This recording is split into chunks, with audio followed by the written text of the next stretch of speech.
My dear respected brothers, the concept of God in religion of Islam is very clear, distinct and manifested, because this is based upon unity, oneness and Tawheed.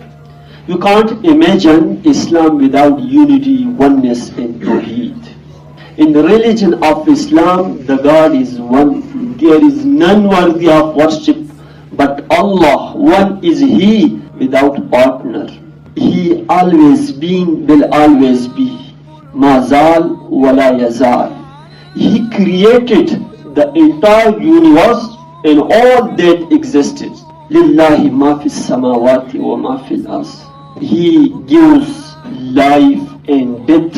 Yuhyi wa yumit. Laysa kamithlihi shay.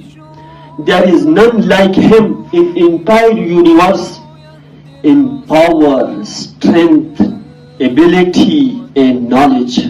The name of this entity is Allah. Who is Allah? Who can be believed to be Allah?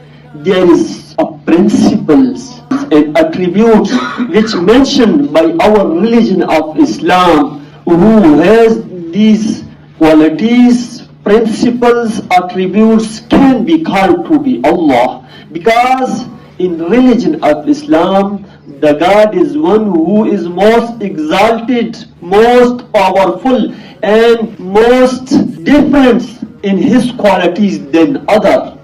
Allah knows, hears and sees everything. He is the Lord of Lords and the King of Kings. He is the God of Jesus, Moses, Ibrahim and Muhammad. May Allah peace be upon them. Allah is the master